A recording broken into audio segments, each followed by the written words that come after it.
Hi friends, జే సుమేధ కిచెన్కి స్వాగతం.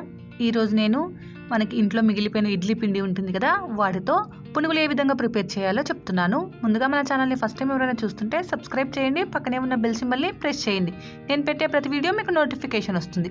మనం ముందుగా ప్రాసెస్లోకి వెళ్దామా? ముందుగా ఒక బౌల్ తీసుకొని ఇందులో ఒక కప్పు ఇడ్లీ పిండిని తీసుకుంటున్నాను. ఇందులో నేను వాటర్ యాడ్ చేయకుండా గట్టిగా ఉంటుంది కదా, ఆ పిండిని తీసుకున్నాను.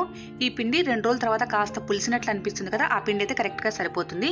ఇప్పుడు ఇందులో 2 టేబుల్ స్పూన్ల మైదా పిండి, 2 టేబుల్ స్పూన్ల బియ్యం పిండిని కూడా యాడ్ చేసుకుంటున్నాను. ఇందులోనే ఒక కప్పు సన్నగా తరిగిన ఉల్లిపాయ ముక్కలు, సన్నగా తరిగిన కాస్త కొత్తిమీర, సన్నగా తరిగిన కాస్త కరివేపాకు, సన్నగా తరిగిన 2 చిల్లీస్ని యాడ్ చేసుకోవాలి. ఇందులోనే రుచికి సరిపడా సాల్ట్ని కూడా యాడ్ చేసుకోవాలి. ఇందులోనే పించ్ ఆఫ్ వంట సోడాను కూడా యాడ్ చేసుకోవాలి.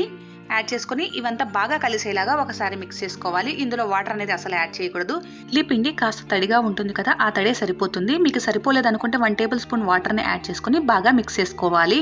ఇలా ఈ విధంగా అంతా బాగా కలిసేలాగా మిక్స్ చేసుకోవాలి. ఇది పర్ఫెక్ట్ కన్సిస్టెన్సీ. నేనైతే వాటర్ అసలు యాడ్ చేయలేదు. ఇలా ఈ విధంగా పునుగులు వేసుకునేలాగా ఉండాలి. ఇది పర్ఫెక్ట్ కన్సిస్టెన్సీ. ఇలా కలుపుకొని మనం పక్కన పట్టేసుకోవాలి.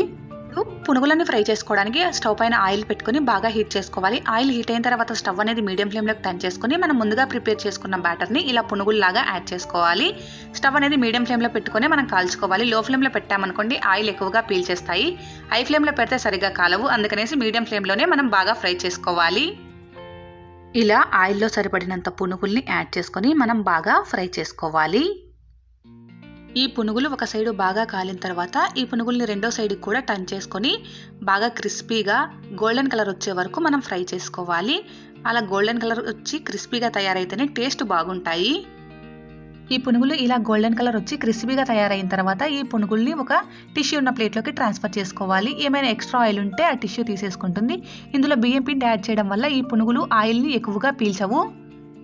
అన్నింటినీ ఫ్రై చేసుకొని టిష్యూ పేపర్లోకి ట్రాన్స్ఫర్ చేసుకున్న తర్వాత ఇలా ఒక బౌల్లోకి ట్రాన్స్ఫర్ చేసుకొని పల్లి చట్నీతో కానీ, టమోటా చట్నీతో కానీ, కొబ్బరి చట్నీతో కానీ సర్వ్ చేసుకుంటే ఎంతో టేస్టీగా ఉండే పునుగులు రెడీ.